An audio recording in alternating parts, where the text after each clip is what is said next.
ప్రాధాన్యం క్రమంగా కనుమరుగవుతోంది. ఇలాంటి పరిస్థితుల్లో రాజయ్య తన పూర్వీకుల నుంచి వచ్చిన సంప్రదాయాన్ని కాపాడుతూ ఆదర్శంగా నిలుస్తున్నాడు.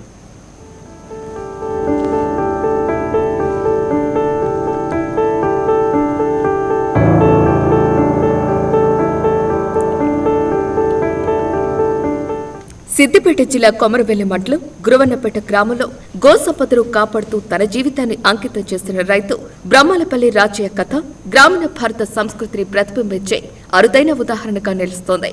రాజయ్య కుటుంబానికి గోపోషణ అనేది కేవలం జీవనోపాధి మాత్రమే కాదు, అది ఒక వారసత్వ సంపద. తాత ముత్తాతల కాలం నుంచి వారి ఇంట్లో ఆవులను పెంచడం ఓ ఆనవాయితీగా కొనసాగుతోంది. ఈ సంప్రదాయాన్ని ఆయన తల్లిదండ్రులు ఎంతో నిబద్ధతతో కొనసాగించారు. అదే మార్గంలో రాజయ్య కూడా నడుస్తూ గోసేవను తన జీవిత ధ్యేయంగా మార్చుకున్నాడు. చిన్ననాటి నుంచి ఆవులతో మమేకమై పెరిగిన ఆయనకు అవి కుటుంబ సభ్యులా మారిపోయాయి.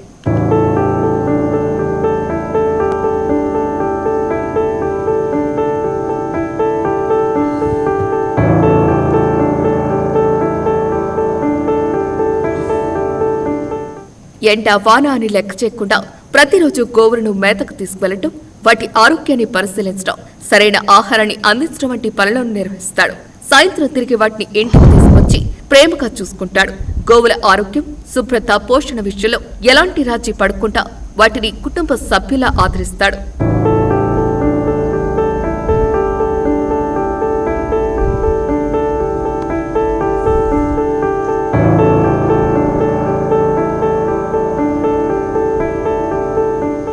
గురవన్నపేట గ్రామంలో రాజయ్య చేస్తున్న ఈ కృషి అందరినీ ఆకట్టుకుంటోంది. ప్రస్తుతం ఒక ఆవును పెంచడమే చాలా మందికి భారంగా అనిపిస్తున్న సమయంలో 60 గోవులను పోషించడం చిన్న విషయం కాదు.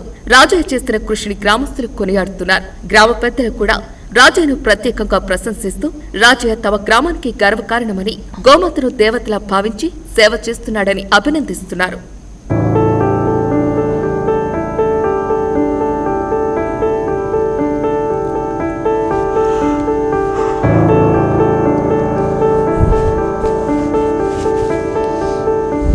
గోవులు తమ ఇంటి ఆడపిల్లలతో సమానమని రాజయ్య చెబుతున్నాడు. వాటి పాలు, పేడ, మూత్రం అన్ని వ్యవసాయానికి ఎంతో ఉపయోగపడతాయని చెబుతున్నాడు. రసాయన ఎరువులపై ఆధారపడకుండా సహజ పద్ధతిలో పంటలు పండించేందుకు గోసంపద ఎంతో కీలకమని ఆయన పేర్కొన్నాడు. తన తల్లిదండ్రి నేర్పిన విలువలను మరవకుండా అదే మార్గంలో కొనసాగుతున్నారని ఆయన గర్వంగా చెబుతున్నాడు.